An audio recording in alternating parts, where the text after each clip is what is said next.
আসসালামু আলাইকুম। অনেকদিন পর চলে আসলাম আরেকটি নতুন ব্লগ নিয়ে। আশা করি সবাই ভালো আছেন। শুক্রবারে গিয়েছিলাম গ্রামের বাড়ি। সেখানকার গাছের ফুল এগুলো। এখন গ্রীষ্মকাল, গাছে গাছে ধরেছে আম, লিচু, কাঁঠাল সহ নানান ফল। বড় আম্মা গাছের পাকা আম খেতে দিল।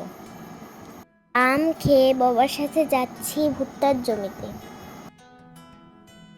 সেখানে গিয়ে কিছু ভুট্টা তুললাম, বাসায় গিয়ে পুড়িয়ে খাবো। তাই কয়েকটি জ্বালা ভুট্টা গাছ থেকে ভেঙে নিলাম। ভুট্টাগুলো এখনো পুরোট হয়নি। ভুট্টার পাশে আছে কিছু বেগুন গাছ। সেখান থেকে আমি আর বাবা মিলে প্রায় 2 কেজির মতন বেগুন তুলেছি। ছুটির দিন প্রায় আমি বাবার সাথে গ্রামে বেড়াতে আসি। গ্রামে আমার অনেক ভালো লাগে। গাছে অনেক মরিচ ধরেছে। সেখান থেকে বেশ কিছু মরিচ তুললাম। একটি গাছে পাকা একটি টমেটো পেয়ে গেলাম। ব্যাগটি সবজিতে প্রায় ভরে গিয়েছে।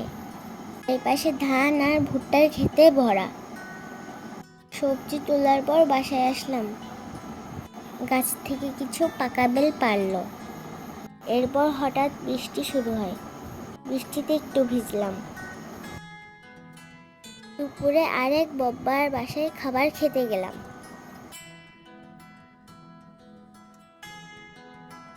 দুপুরের খাবারে আছে পুকুরের মাছ আর মিষ্টি কুমড়া।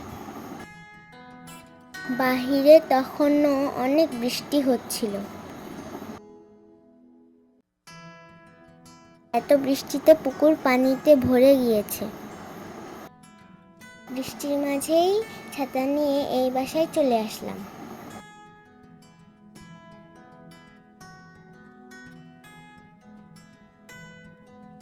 কিছুক্ষণ পর বৃষ্টি থেমে গেলে বাসায় যাওয়ার জন্য বের হয়ে পড়ি।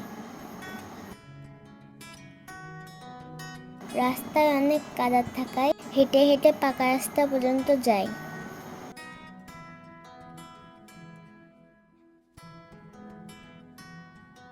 পাকা রাস্তায় এসে দেখি রাস্তার ধারে কিছু আনারসের গাছ। বেশ কিছু আনারসও ধরেছে। এরপর বাসার উদ্দেশ্যে রওনা দিয়ে দিই। দেখা হবে আরেকদিন। সবাই ভালো থাকবেন। আল্লাহ হাফেজ।